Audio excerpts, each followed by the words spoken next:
Meditation is one of the greatest forms that a human has to be able to connect to a higher source of consciousness. Prayer is actually also a form of meditation.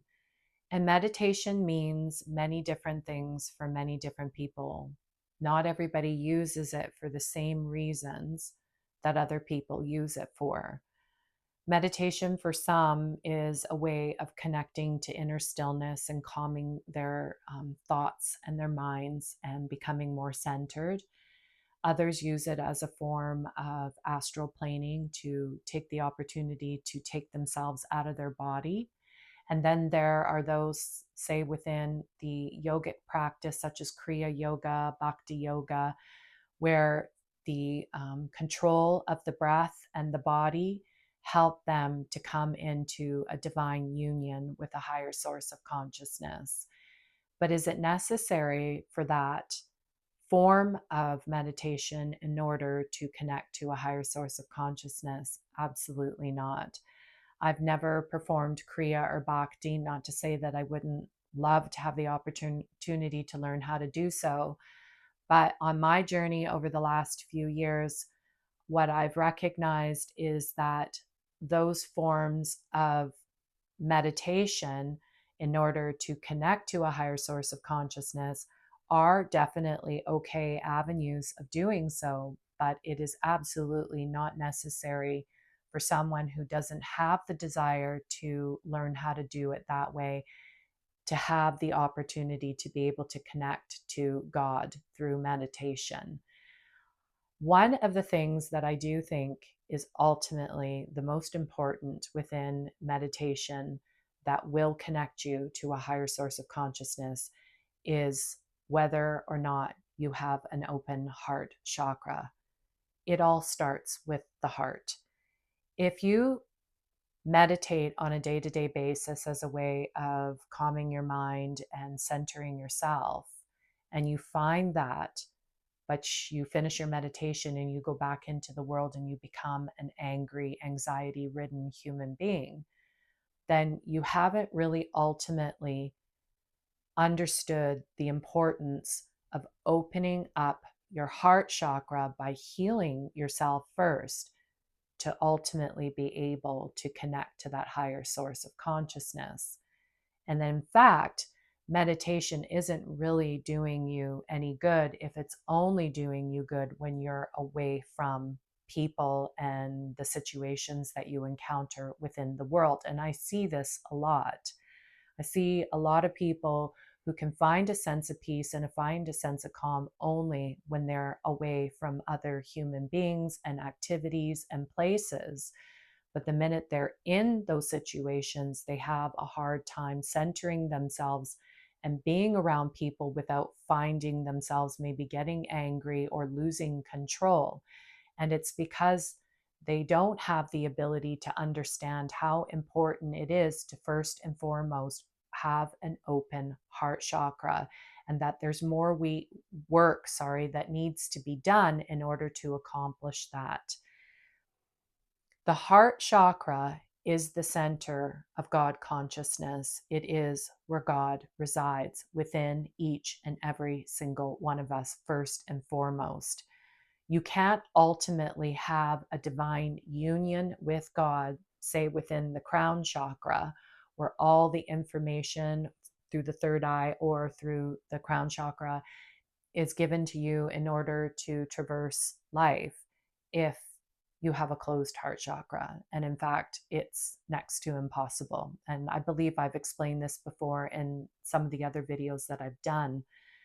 So, all the meditating in the world isn't going to do you any good if you find yourself closed off in the center of where it is that the most amount of communication with God is going to be, which is within the heart.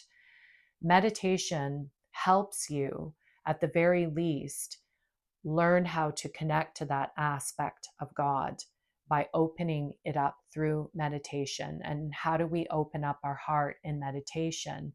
Well, one of the greatest forms of meditation is to become the observer of our thoughts. So a lot of times when we're first starting meditation, we have very, very busy minds. And a lot of times we think there's no way that we can do this. My mind just takes over and I find myself distracted too easily.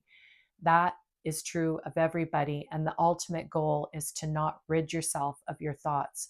The ultimate goal is to help you become the observer of those thoughts. Because a lot of times we feel the things that come into our mind in the form of thoughts is really who it is we are. And through our time in meditation, what we hope to um, help understand is that our thoughts and who we are at the deeper essence are two entirely different things. They're separate, they are not one. And so, what happens is that over time, even though thoughts may still come in and distractions may still come in, you now can understand that when they do, you can become the observer of that, that you don't need to act on those things, that you don't even need to really believe that they're real, that ultimately you can just witness it, release it, and let it go. And what's happening is that it starts to happen less and less. The more you become an observer, the more you recognize that it's not real, the more that you call its bluff.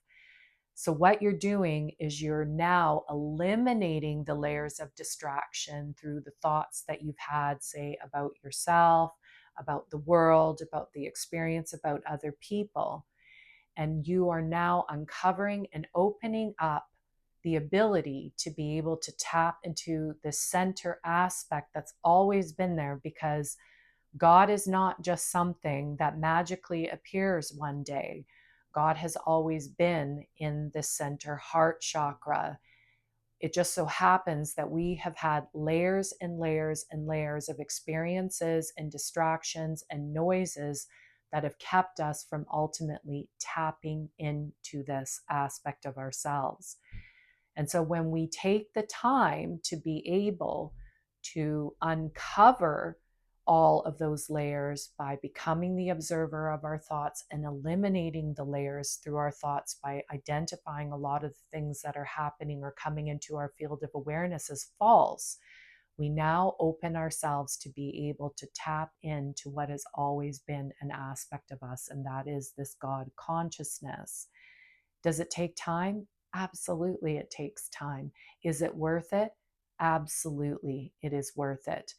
Because what you will find is over time, you may still use that as an avenue to really come into communion and connect at a much deeper level with this higher source of consciousness, but you no longer have the need to do it in the same fashion or way that you used to, because you will now recognize that everything is a meditation. Buying a coffee is a meditation. Sitting in a busy park is a meditation. The other day, I had the opportunity of sitting in on a music class that my grandson is a part of. He's only not even a year old, so the rest of the kids that were in this class were roughly around his age. It was very noisy, it was very distracting, and it was also one of the most incredibly beautiful experiences that I had. And the reason being is because I recognized God in everything. I recognized it in the drums that they were playing. I recognized it in these children's eyes. I recognized it in the smiles on the parents' faces when the kids were dancing and having fun. That is what meditation of life becomes about. It becomes finding this aspect of God from no longer segregating yourselves away from all of those things, but ultimately finding the source of consciousness within everything. And I mean everything. The table, the chairs, the food, other people, it doesn't matter. That ultimately becomes the meditation. It doesn't mean that you can't take the time to inner reflect. Prayer is also a form of meditation, so you may use it for that. But what it does mean is that you're not solely relying on it to connect with this higher source of consciousness. Hope that helps. Much love and light.